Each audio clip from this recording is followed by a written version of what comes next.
Rod, it's great to have you back on for the third time in 2022. I know, Finn. I feel like we're getting so close.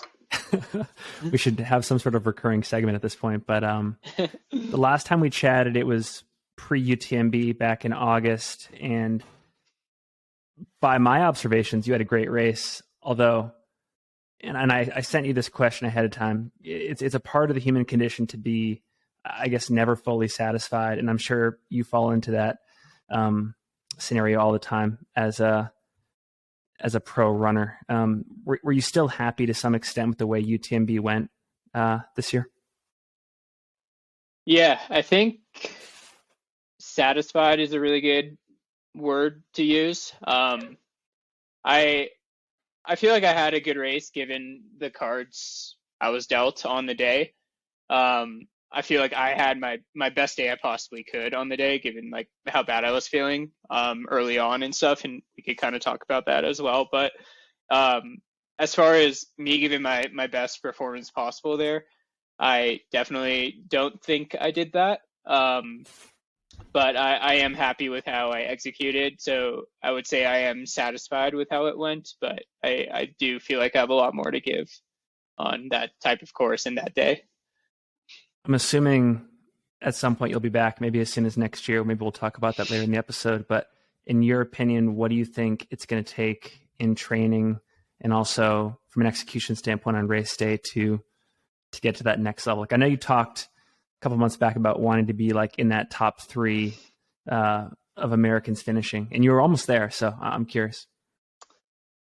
I think I need to practice the little things a little bit more on, just kind of basing it on how UTMB goes. Like, it's not a standard race where you just get up and start running. You have to wait till 6 p.m. So that means eating the right things, getting into a good habit, and even just practicing starting running at 6 p.m. I don't do that a ton. I usually run in the morning or in the afternoon if I have some time off work. But just kind of getting into that rhythm and getting the system going around that time would help tremendously, because I feel like I started the race and I immediately had this cramp from probably food I was eating throughout the day and not really being super conscious of what I was eating. I was just kind of thinking of like getting calories in, and when you have that many hours, you are probably overeating at some point and not really conscious of what it's like to run on a full stomach when I haven't really been doing that in training. So that ultimately made me have this ridiculous cramp until like mile 80 of the race. So it just kind of never went away. And I mean, it's almost like a blessing in disguise, because I naturally went a lot slower in the beginning just because I was trying to manage that, and I wasn't able to eat a lot. So I was just trying to run on a very low effort level, just kind of thinking about getting through the race.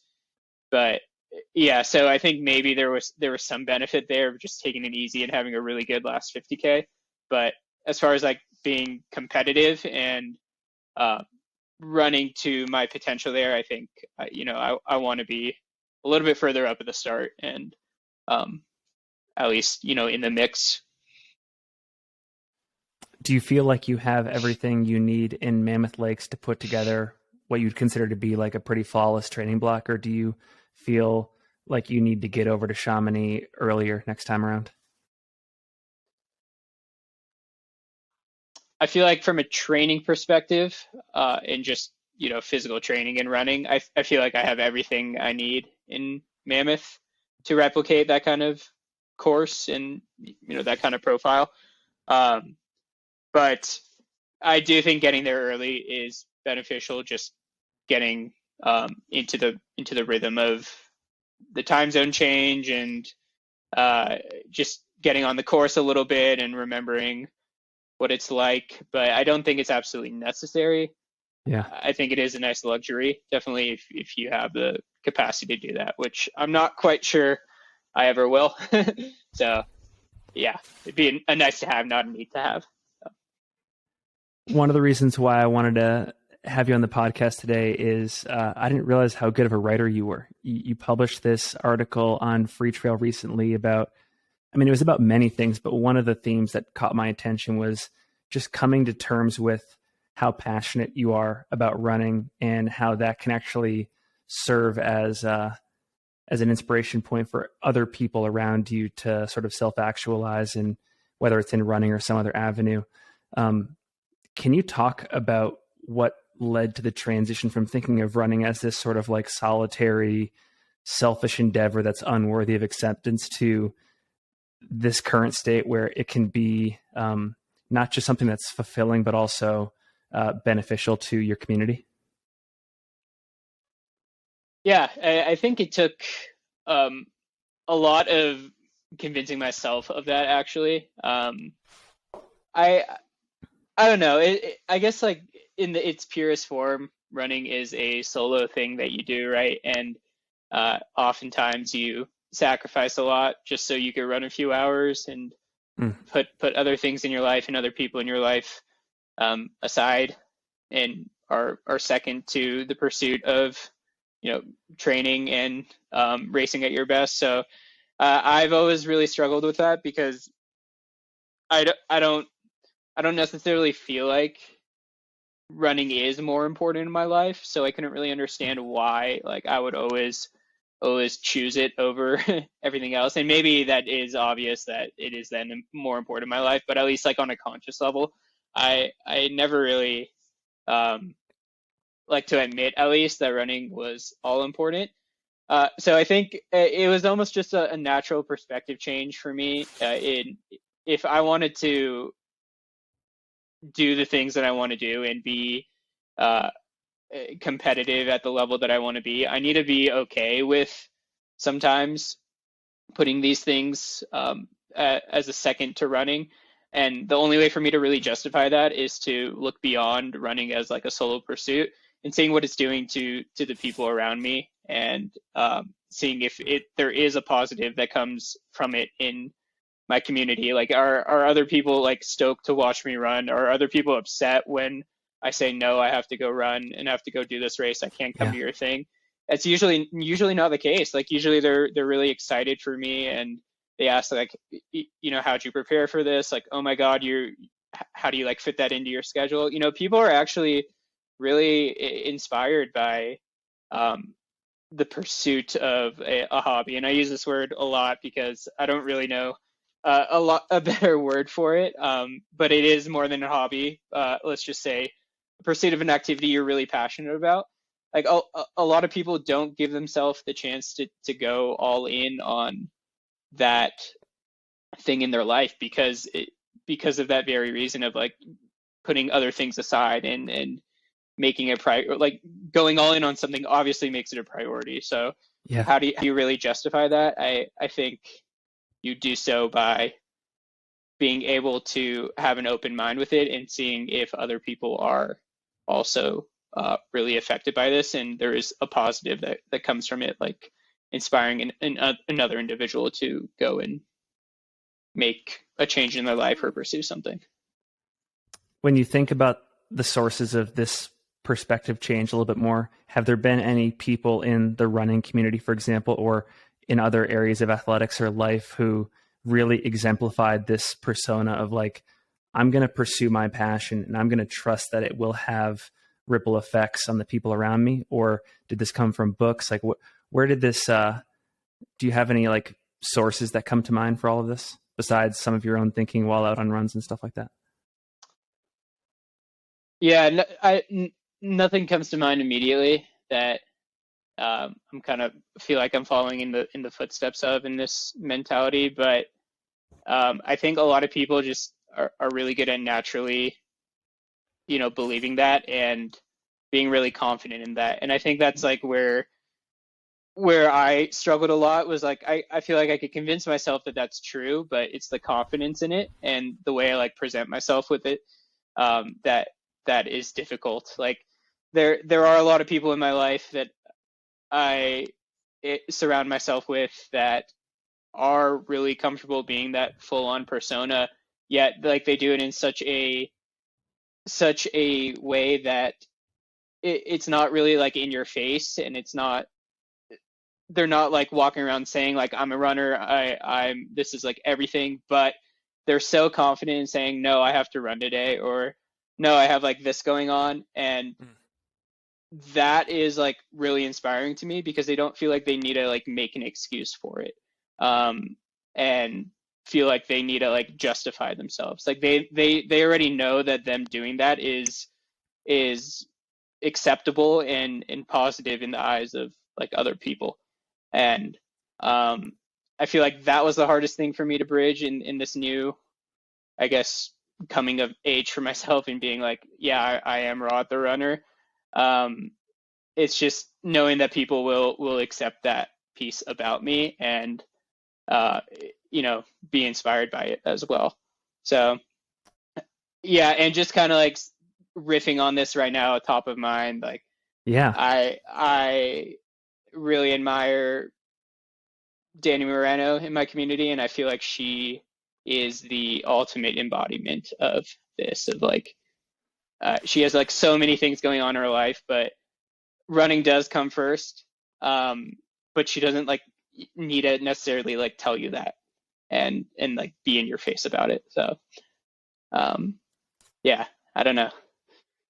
Well, you mentioned people like Danny, and I think in the article you talked about just the Mammoth Lakes community at large and how you see all these folks going hard at running, and it gives you permission to do the same.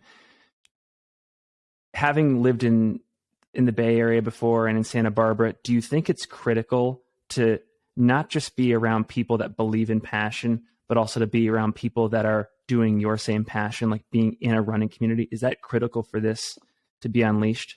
I don't think so. I don't think you need to be surrounded by people doing the exact same thing as you, but just people pursuing their passion and being really confident about pursuing their passion. Mm. One other thing I want to catch up on, you had a really good post after UTMB, I should say a really vulnerable post after UTMB Thailand, talking about what transpired in the week leading up to the race and how there were a lot more important things than just a result at stake. Without really spoiling anything for folks that haven't tuned in on Instagram, can you talk about what happened in the week leading up and how that had an impact on your mindset? Mm-hmm. Yeah. And something really important for me and something I've, more realized the importance of recently, and getting onto that same topic of, having community around you and people being really involved in your passion alongside you. Running is really big in my family, despite no one being a runner. Like everyone loves that I run in my family, especially my parents, and they love coming to races. I never really understood completely why, but I am starting to understand a little bit more why. And Yeah. When I told my parents I was going to Thailand to race a few months ago, they immediately said they're coming. I do the dance where I'm like, no, you don't need to come, blah, blah, blah. I'll be, totally fine, whatever. But, ultimately they're always going to come. And, everything's great. I go home to the Bay for a couple of weeks before we go to Thailand together. And then we get on the flight. It's a 14-hour flight to Taiwan from SFO. And then you hop onto another flight, 4-hour flight to Bangkok, and then a 1-hour flight to Chiang Mai. Everything is going super smooth, not even layovers really. It's a great connector to everything. And then finally on the last flight, in that 1-hour flight from Bangkok to Chiang Mai, the plane starts to land. So we have about 30 minutes to landing. And I'm sitting at the very back of the plane. My parents are sitting at the front of the plane. My sister's somewhere in the middle. She's also there with us. And I immediately see my mom hop up out of her seat and is just kind of jumping up and down in the aisle row. I'm incredibly confused on what's happening. I think, I don't really think a lot of it. My mom is kind of eccentric sometimes. So I don't know. I figured something is going on, but nothing too serious. And then I see my sister get up and kind of signal towards me, and while she's kind of hugging my mom. So I get up to the front of the plane, and my mom is absolutely bawling, and I'm curious what's going on. And then I see someone on the ground and getting CPR from an individual on the plane. I assumed it was a doctor, but it actually just happened to be it was a doctor, but he wasn't on flight staff. He was just traveling and just happened to be there. And it took a few minutes for me to realize, but that was my father on the ground getting CPR from this doctor. So he ended up just passing out and having a heart attack on the plane. Reasons still unknown. We went through a lot of testing while in Chiang Mai at different hospitals, and nobody was able to find out why necessarily. It was truly like a freak event, as far as what they were able to conclude in the week we were there. But so my dad is on the ground, passed out, no AED on the plane either, so he just has to receive constant CPR until we land, which ultimately saved him. An AED was brought on board, and he was resuscitated, brought to the hospital. And my family and I spent basically the whole week in the hospital waiting for him to become stabilized, which he was in a few days, able to talk with us, and we just kind of stayed by his side until he was able to get discharged after the scans and all the tests showed nothing too serious. How are you processing that event, both in the moment and then in the days following that, before the lead up to the race? What's going through your mind? Definitely. Well, as far as racing goes, I was not really expecting to race. It wasn't on my mind whatsoever when everything was happening. Well, it was on my mind, but it was more like, yeah, I'm not racing, and I just need to be there for my family right now. And eventually, my dad ended up, waking up after, I think, just maybe 2 days. And one of the first things he said when he woke up was he was really looking forward to getting better, getting discharged, and watching me race and crewing me at the race. So a lot of emotions at that point. There's a lot of guilt, a little bit, that it was my fault that we all got on the plane and this had to happen and everything because I had to go race. But I don't know. You kind of get over that guilt and you stop feeling sorry for yourself. This is like way more than just about you. So I realized what racing did mean to my dad and my whole family, really, and they truly use it as a way to connect with me. I'm not the most open individual, I guess, especially a very open son. I'm not very outwardly loving, and I feel like at races and stuff, my parents have a really good understanding of what I need and the type of support I need, and they also understand I'm really open to support, so they kind of love me in that state of being open to receiving their love. And that's more what they view it as. It's a way for us to connect on a level that we probably don't normally connect.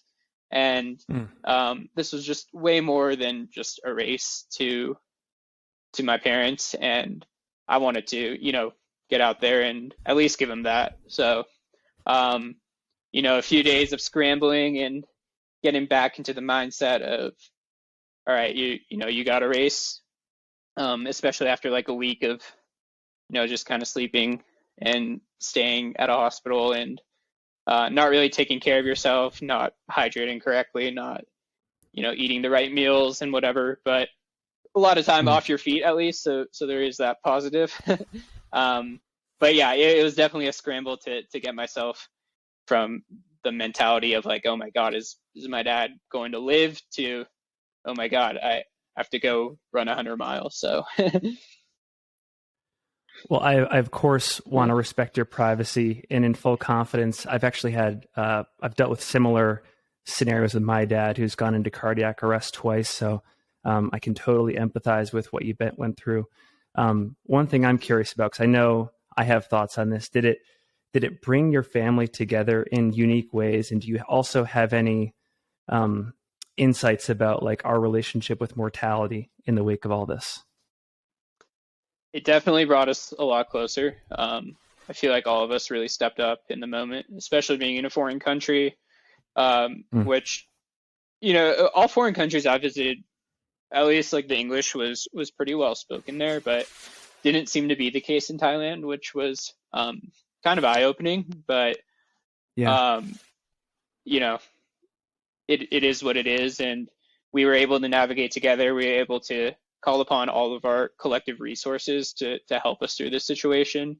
Like my sister had someone in Bangkok that could help translate. I had a friend who had a friend who had someone in Chiang Mai in the moment too that could help translate. So it really helped a lot. And we had friends overseas back in the US who are cardiologists, kind of help understand everything that the doctors were trying to tell us regarding the scenario. So we all stayed incredibly strong, and it's really hard these days, I think, as we're getting a lot older, me and my sister, to have like a lot in common and have avenues to connect with, and really all just be home with my parents at the same time of year. So it was a very special case, and I'm really grateful that, and really, really grateful that I could say this now, but Yeah. I think this is an absolute positive that came to our family, even though, obviously my dad ended up in the hospital. It seems like things are okay. Don't know what this means for the future and his health in the future, but as far as bringing us all together closer as a family, yeah, absolutely. I think it did that. It's amazing, in the wake of trauma, how you can see the best of humanity, because people rise to the occasion, from the people that administer CPR to the people that help you translate in the local language. Yeah, I don't know about you, but like in my experiences, I was just left feeling so optimistic about just like humanity in general, because when like the going gets tough, a lot of people, the majority of people, seem to respond the right way. 100%. Yeah, it is pretty amazing. Like, so many strangers, right, who don't know my father, are just willing to drop everything to help, just like that, and are so dedicated to like finding the cause of what brought him down. And really, I think ultimately for the pursuit of medicine, and that is an ultimate passion that these people have. It's to find out these questions about human health, but really, like, it is amazing the urgency in which people act, even not in the most immediate vicinity of your family. So We can, of course, go into the details of the race if you want. And in fact, I'm actually curious if you're interested in going back there at some point. But one thing you said in your Instagram post, which really resonated with me, is you have this whole new perspective on what it means to suffer, and that you think it's going to be sort of ingrained in the way you race moving forward. Can you unpack that a bit? suffering and pain are two very different things. That's what I feel like I've learned from this experience. Suffering lasts. You remember that feeling. You think back on that feeling, and it hurts every time you look back at it. Pain, you forget. The pain we experience in a race, like, I never like, I'm hurting so bad in the moment. But I, like, today, I can't remember how I felt exactly when I think back at how bad my muscles hurts, and or my legs hurt in the race. But I can look back and think how bad it hurt to see my dad on the ground of that airplane floor. It stings deep, and that's not to say that pain doesn't hurt. It just only hurts in the moment. And I think when I'm hurting out there in a race, I can at least try to tell myself and try to remember that it's incredibly temporary, and see what I could do. A lot of times I tell myself that to like pump myself up, and in the end, I'm not getting anything more out of my body. So it's another tool in the tool belt, whether or not it's going to work. So One last question on the Thailand front. Can you talk a bit, and this is more of a lighter question, but can you talk about the trail racing scene there? Like, what you had other issues you were dealing with, but from what you could gather, what the scene was like and whether you want to fit this race in your schedule again, either next year or at some point down the road? Honestly, Finn, my head was just not there whatsoever on the day. Yeah. I can't even remember. I don't know what the scene was like. I would run in. I was in my own world in the race. I feel like I ran on emotion a lot early, which couldn't have helped in what happened to me in the end. And I ended up getting rhabdo, getting sent to the hospital. I had acute kidney injury. My potassium levels and creatine kinase levels were like out of this world. So yeah, I mean, I'm grateful I stopped. Could have been really serious, but yeah, I mean, a lot of factors that I think could have contributed to that. I still don't know exactly what. I'm excited to dive in and figure out what happened, but yeah, as far as like the trail scene goes there, I was in Chiang Mai in the hospital all week. I have no idea what the culture was up at Doi Inthanon National Park during the week. UTMB transformed it into a really cool experience when I was picking up my pack at least and race morning, but I don't feel like I got a lot of exposure to the culture there. Maybe I'll go back one day. I feel like I am a little traumatized from Thailand for a little bit, so I don't think I'll end up going back next year. It isn't like if what you're doing is trying to chase stones and get auto entry into UTMB, I don't see why you wouldn't go to that race. It's a world major. Stones are doubled there. Top 10 will automatically get you into a UTMB race. And it is seemingly beautiful. Again, like I felt like I was kind of in my own world and everything, but it is. I mean, that park is massive. It is a cool area to be running. The trails are steep. It's definitely not easy, and it's humid. It wasn't that hot, but you were just losing everything. And I'm sure you kind of got that insight into what Thailand's like from the world's team. But yeah, it's pretty real. I want to close on this question. And by the way, I can't thank you enough for your willingness to share these stories and to be vulnerable. And I think, we talk a lot on this show about the ins and outs of professional ultra racing, but there is an incredibly human element to all of this that inspires us to go forward. And I think your story, it illuminates that. So I really appreciate that. But the last thing I want to ask you, going back to that Free Trail article, I know you're running Western States next year. There's got to be some redemption you're seeking there to some point. What else are you hungry for in 2023? Yeah, that is a good question. I am really grateful. So I got into Western States from a sponsor entry from Buff. So I don't have to do the whole golden ticket thing this year. And I had a really long year of racing. So I am excited to shut it down for a little bit and get a nice reset. And Western States is always going to be the ultimate goal for me.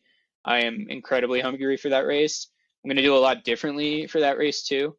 I actually, through a lot of bad things, good things always kind of come up.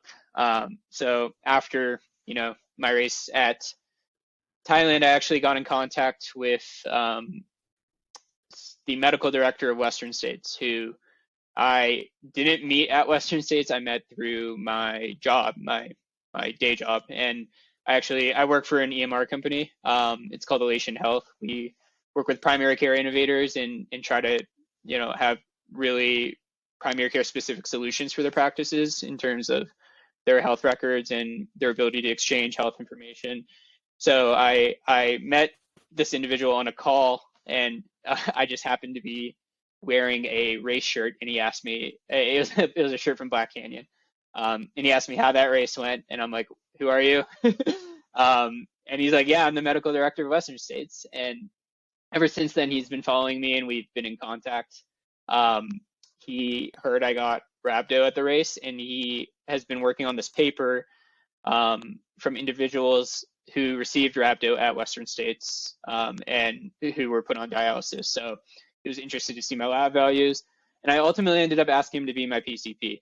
So yeah, so and he's located in Reno. His name's Andy Pasternak, and he does a lot of physiology testing. He's super into the ultra scene, as you would be, being the medical director of Western States. So I'm just really excited to work with this guy. Like I haven't been this excited to go to the doctor and this excited to really test everything in my body and try to like figure something out that's specifically designed to, help me succeed at that race. And I can't imagine a better person coming to my life to do that than someone exposed to that race year after year.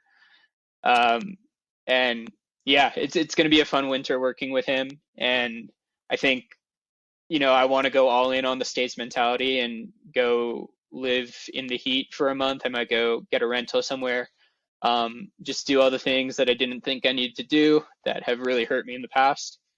And then, yeah, kind of take it from there. I mean, if I can get into UTMB, I'll do it again, definitely. And I sort of have this goal as an ultra runner throughout my career. I don't know when it's going to happen, but I do want to be someone who top tens at both Western States and UTMB in the same summer. Let's go. I want to have that kind of versatility, and there's just so much talk around it being not doable, even though a lot of women have done it, but on the men's side no one has seemed to successfully done it. And I don't think there's any reason why it shouldn't be doable. It just hasn't been done yet. So yeah, build that case study. Exactly. It's a long shot goal, and I don't necessarily expect it to happen this year, but I think I'm going to keep trying to get into both races every year until I can, at least I'm like, okay, maybe it's not doable, or until I figure it out. So. On a scale of 1 to 10, and it sounds like you're pretty excited, but where's your stoke level for the sport right now? So high. I look back at the last year, and a year ago, I wouldn't say I was that stoked. I feel like I have mixed myself into the really exciting part of the sport a lot this year. And that is all these really high energy races and being surrounded by like such amazing individuals. And what I really love about the sport more than anything is just the storytelling behind it. And everyone has this unique story, and I'm so excited to be exposed to these people and be able to tell my story myself too. It's so good in your character development as a human, I think, and I can't imagine really being able to have an outlet to tell my story other than really through ultra running. So I'm excited to see where the sport goes. I'm also excited to see so many fast road runners becoming ultra runners now, which pretty soon I'm gonna have no chance in the sport, but I'm gonna ride this until they realize that road running is not the move. I did Brett Hornig and myself and Leah Yingling did a Ultra Runner of the Year episode last night that's going to go out maybe in like a week, and one of our talking points for the episode was like the entrance of people like Heather Jackson and Des Linden, like now and in the coming years, and they're probably just some of the first movers in an eventual flood into the sport. So you're right, like maybe 5 years from now we're talking about all these 209 to 211 marathoners being like the rule in the sport as opposed to like an exception, like Walmsley's slow. Exactly. I mean, we're already seeing it. Chad Hall is crushing it, and all it's going to take is them just to be like, I'm done with the road. Like, I just want to go all in on trail running. That's the only limiting factor here. And, probably give it until their mid 30s to realize that. And then it's going to be game over. For anybody that didn't see the free trail footage at the Mammoth Trail Fest, Chad Hall has one of the greatest strides I've ever seen. Like, I used to think Anthony Costales had the greatest stride in ultra running, and then I saw Chad Hall rip it at Mammoth Trail Fest, and that guy is impressive. Yeah, scary. It's like he's running on a road up a mountain, basically. Well, Rod, always a pleasure to chat. Can't wait to have many more of these in 2023. Before we go, I want to reference your Free Trail article one more time, which was excellent. I love that you kind of made this wish towards the end that we get to a point where everybody in society, not just running, is giving 100% to their passion. And man, that is such an existential shift. If you think about life, like for so long, we've focused on just surviving or just the economics of life and getting by. And here you are proposing, like, let's make life about joy. And I think that's a great message for folks to reflect on. And in addition to being a great runner, I'm grateful that you're a great thinker and you're proposing these ideas to us. And so thanks for the enlightenment. Yeah, thanks for humoring me and allowing me to think and having an outlet to do so. You and all the other great media outlets out there like Free Trail. So really grateful for you guys. Yeah. Right on, brother. Well, until next time. Yeah. Talk soon. See you, Finn.